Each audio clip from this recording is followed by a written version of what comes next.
A pleasant day to all my subscribers, my viewers, the obedient family. Thank you for joining me once again. Now, my question has been for the past few days, are the northern elites planning something ahead of 2027? Because we've seen a lot of shady moves, a lot of moves that are quite suspicious. And Nigerians, after they asking vital question, e.t.c recently visited IBB, Ibrahim Badamasi Babangida, and went further to visit Abdusalam Abubakar. And then went further to visit Buhari. Now I'm showing you pictures up there. And few days after that, we see Alumadi Sharif and El-Rufai going to go and visit Buhari. And then you see Buhari leaving his comfort zone, going to go and see some traditional rulers and all that. Is there something that is cooking ahead of 2027? What are the northern elites planning? That's the political elites planning. Are they planning to pull out TINUBU from that position? That's a question that I keep asking. But in my own opinion, there is something that is on the ground that is about to happen, or there's a plan that is being hashed, although with time it will come to reality. But what is your take? Because Obedience have said no matter what you guys do, we are all for Peter Obi. If Peter Obi is not the number one on the, we don't care about all the plans for the merger, but if Peter Obi is not the one that is holding the seat of the presidency or the candidate for the presidency, then forget about it. We will go and still vote TINUBU and allow him to stay there some more. It's really a matter of discussion, but I'm going to leave you to have your say in your in the comment section. You can drop your opinion in the comment section, and then we will take it from there. But the northern elders are still coming out to blast the best way they can. They are telling TINUBU, you have failed woefully. You are not doing right by the people, and that is why we need to rub it on your face. We need to make sure that the whole world knows that you are not doing right by the people. Now, I'm going to be showing you that video in a jiffy, but before I do that, let me quickly tell you that Peter Obi actually attended a function for pharmacists and then gave a very powerful speech. And you know, the love there was massive. Let me show you that, and when I come back, we can continue. Or listening protocols. When I'm listening to my revered Father Majesty lecture, I think he gave the keynote address. What I was telling the chairman when I came, I said, Chairman, I'm coming to learn, because leadership is about listening and learning. If you can't listen and learn, you shouldn't lead. You're a disaster. And whenever people say we did this right or wrong, I tell them because we're open to learning. And for me, today is about learning. I've learned a few things which is critical to whatever we're doing. But I thank all of you and everything. And I remember, I won't forget one word today that he mentioned when he talked about the great lecture and the issue of the armor. I now know and I believe in it on everything. For me, we're talking about access to quality medicines. We have to look at it from all the perspective of health. When you talk about development, today anywhere in the world, the most important measure of development is Human Development Index, HDI. It's the most important measure of development. Any other thing you're using to measure it is waste of time. And if you look at that, it's categorized into very high, medium, and low. And our dear country, Nigeria, is categorized under low. Even in these 25 years of experiment, we are still low. Now you've seen it, right? He's not only going around doing good, he's always busy. I remember when Dr. Mo said, he said, if you see this man's schedule, you will fear. There is no space at all for anything. And that is why you see that every time is somewhere that they have to stop accepting invitations, because the invitations are too much. The point is, when people know eventually who is doing right, who can actually do right by the people if the opportunity is given to him, and people know clearly who won the election, so they are always on him. Come and do this one. Come and do this one. We want to see you here. Because of the love he has attracted from the people, he is on high demand. Trust me, he's the content, and you keep seeing it every time. Whenever he comes out and talk, whenever he does anything, the media carries it. He has now become the person that the Agbadonians or the TINUBU supporters, the Baptists, are paying attention to more than even the failures of their leader, at the presidential level. And for those of you, quickly, let me even chip this in. Some people are coming to my comment section and they are telling me, why are you always bearing bad news and all that? Can't you see the good in Nigeria? I'm running a political channel, and I'm supposed to keep you guys informed with what is actually happening in the political space of Nigeria. And then I will not celebrate mediocrity. I'm one person that will not come here and say it's all well when it's not well. I'm one person that will not come and say, yes, let's hail Africa. Africa is doing well when Africa is not doing well. We can see the indices. Niger, military, Burkina Faso. We have a lot of them. Then you can see Kenya struggling. Now, Zimbabwe's president is already warning and say, any plan today. Ghana is already fixing a date for protest. That is to show you how the leaders, African leaders, have failed woefully. And then you want me to come and celebrate. I can't celebrate them. I will tell you the truth and nothing but the truth on this platform. Listen, it's time for us to understand that governance is not rocket science. If a person sits down there, he should be able to know. I keep saying it. You're not supposed to blame anybody, because at the end of the day, before getting into that seat, you're supposed to know how terrible the system was. So when you come, you start looking for ways to fix it. You might be in the diaspora telling me that I'm in Nigeria and we have a lot of people here that are passing through hell. So at the end of the day, listen, we'll have to just come out here and say the truth. I hate to be your bearer of bad news, but there is little or nothing I can do in this matter, because I will not celebrate mediocrity, and I stand for justice, equity, fairness in every side.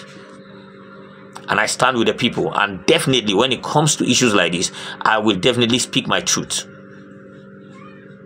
That is why you see I'm a full supporter of Peter Obi, because I know that if granted an opportunity, not because he's from the southeast, he will do right by the people. Now let me show you what the Northerners are saying, and when I come back, we'll wrap this up. Bola Tinubu is reported to have mentioned that, after all, poverty is not peculiar to Nigerians, because poverty is all over the world, and suffering is not also peculiar to us. Now, this statement is reckless. It is insulting. It is degrading. And it is insensitive for the following reasons. Number one, Nigerian suffering is not out of lacking. We are suffering in the midst of plenty. That is why our suffering is peculiar, not universal. Our suffering is on account of executive and legislative recklessness. For example, when you dedicate borrowed money, over 400 billion naira, to buy luxury cars for less than 500 people, that is a cause of poverty. That is part of the reason why Nigerians are suffering. Selfishness and greed. When you are spending 900 billion naira to replace and buy aeroplanes at a time when over 150 million people are facing abject poverty and extinction, that is the reason why our suffering is peculiar. When you award a contract of 15 trillion naira unilaterally without due process for a single project out of a loan fund at a time when 40 million children are out of school, at a time when you cannot pay minimum wage of 250,000 naira, at a time when there is no food in the country, at a time when there is no fertilizer, at a time of extreme poverty, hunger, and starvation, that is why our suffering is peculiar. If a blind ambition of politicians to outdo each other in building estates, luxury houses, overseas trips, and sending children abroad is part of the reasons why our suffering is peculiar to us. Peculiar because we are being mishandled, we are being mismanaged, we are being misinformed, we are being cajoled, we are being deceived at a time when we are supposed to be enjoying. That is the time when life expectancy in Nigeria is getting lower. Malnutrition has taken over virtually the entire society, with the exception of few who are in the corridors of power. That is why there is increase in crime. That is why banditry will never come to an end.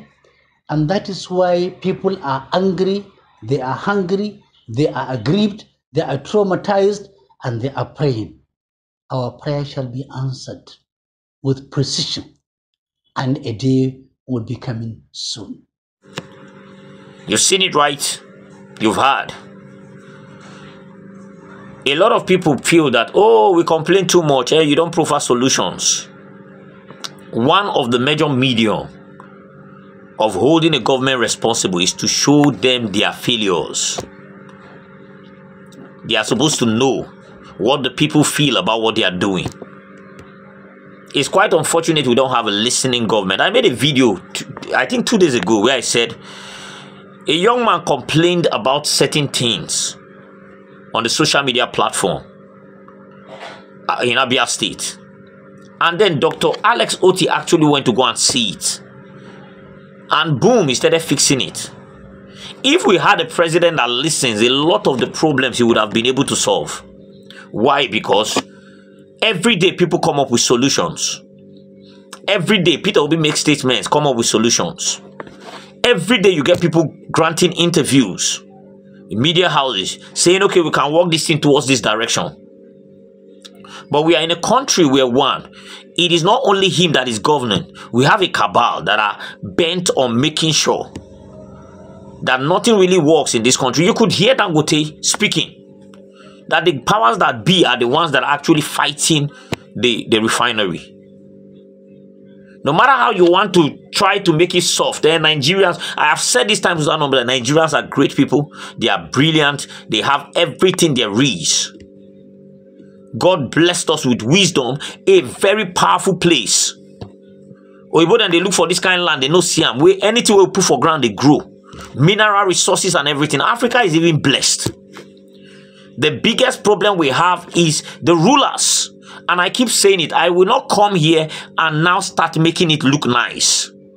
Enough of making it look nice. If what I say gives you heart attack, don't please shift, don't watch it. But we are in, this is a serious business.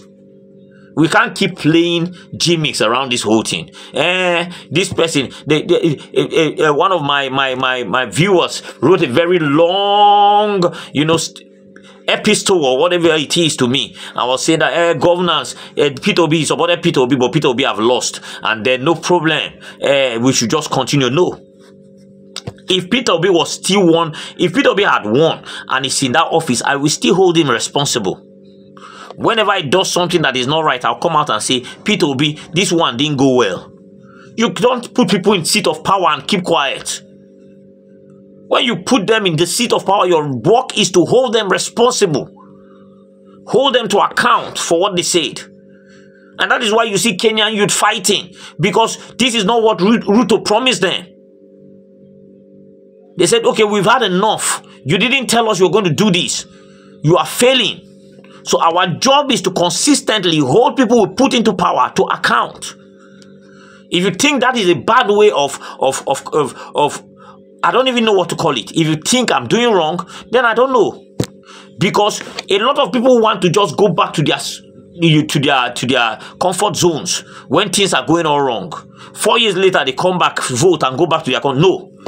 We are not supposed to go back to our comfort zones. We are supposed to every day rub it on these people's face that these are your promises, and then we are not seeing them being fulfilled. That is the job. And thank God I'm not the only one. There are Nigerians rising up from every angle that are now saying enough is enough. We've had enough. And I can tell you, TINUBU's government, if he's a listening government, he will make a lot of changes. Because even those in the opposition are giving him ideas. Let me drop this here, guys. Please subscribe to this channel if you haven't. Turn on the notification bell so that whenever I drop a video, you'll be the first to be notified. I'm obedient and I'm useful. Drop your comments in the comment section. We would really love to hear from you. And then remain very obedient and useful. Fingers crossed. Let's keep holding them responsible. And let's keep exposing their follies and see how it pans out. God bless you. I'll see you next time.